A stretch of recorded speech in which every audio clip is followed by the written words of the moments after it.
रमेश अपने माँ पिताजी के साथ रहता था। बचपन से ही रमेश को फौजी बनना था, लेकिन वो जहाँ रहता था वहाँ पर उसे अपना सपना पूरा करने के लिए बड़ा संघर्ष करना पड़ा।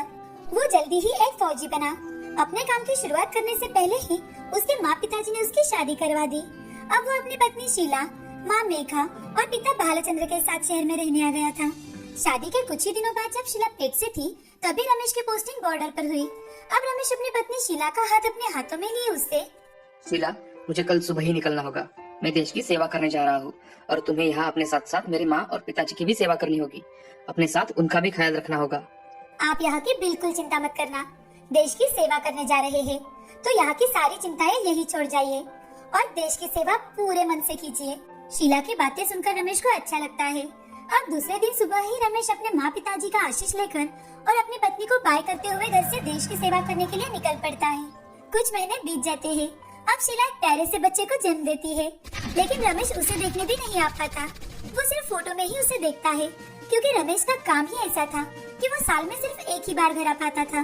तो उसने अपने बेटे को बहुत देर बाद देखा। वो जब भी घर आता तो सारे परिवार के लिए कुछ न कुछ लेकर आता और सारे परिवार के लिए एक अलग ही उत्सव हुआ करता था। वो बड़े खुश हो जाते थे। अब रमेश का बेटा बड़ा होने लगा था। एक दिन रमेश का बेटा रघु शीला से, माँ, मेरे पिताजी कहाँ हैं? सबके पिताजी उनके साथ रहते हैं और मेरे पिताजी कभी कभार ही आकर मेरे साथ रहते हैं। रघु की बात सुनकर शीला को रमेश की बड़ी याद आने लगती है। तभी वो अपने बेटे को समझाते हुए, रघु बेटा, क्या तुम्हें पता है तुम्हारे पिताजी कौन है और वो हमसे क्यों दूर रहते हैं? रघु अपनी गर्दन हिलाते हुए ना कहता है। आओ मेरे पास आओ, मैं तुम्हें बताती हूँ। तुम्हारे पिताजी एक फौजी हैं, जो अपने देश की सेवा करते हैं और उन्हीं के कारण हम यहाँ अच्छे से रह पाते हैं, बिना किसी डर के और बिना किसी खौफ के।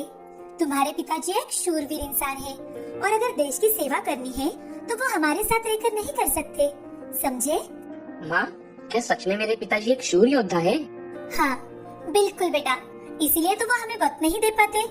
शीला रघु को बड़े अच्छे तरीके से समझाती है कि उसके पिताजी उनके साथ क्यों नहीं रह पाते। अब कुछ दिन बीत जाने के बाद रमेश घर आने वाला था तो सभी बहुत खुश थे। रमेश के घर वाले, साथ साथ उसके दोस्त, आस पड़ोस के लोग, वो रमेश की राह देखने लगे थे।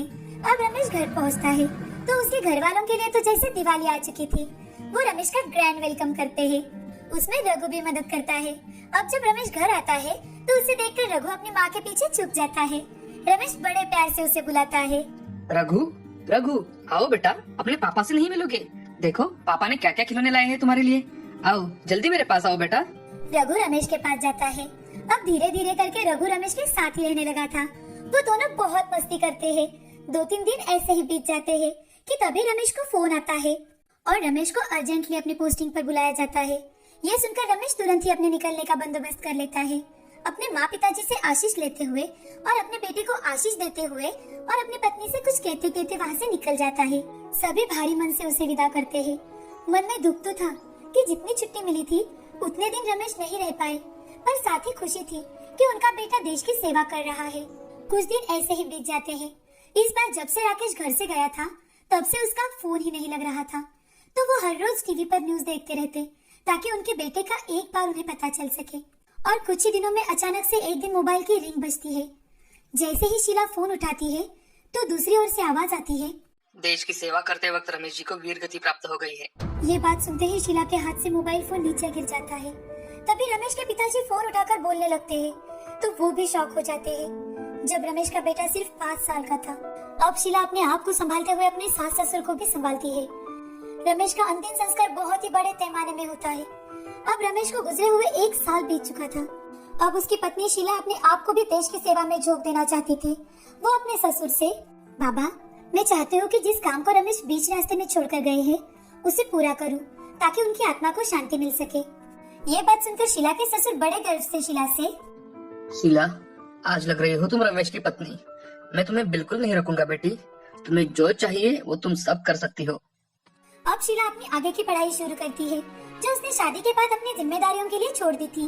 वो बड़ी मन लगाकर पढ़ाई करती है और अपनी पढ़ाई पूरी कर एयरफोर्स में ऑफिसर के रूप में ज्वाइनिंग करती है। अब शीला अपने बेटे को अपने सास ससुर के पास छोड़कर देश की सेवा कर रही है।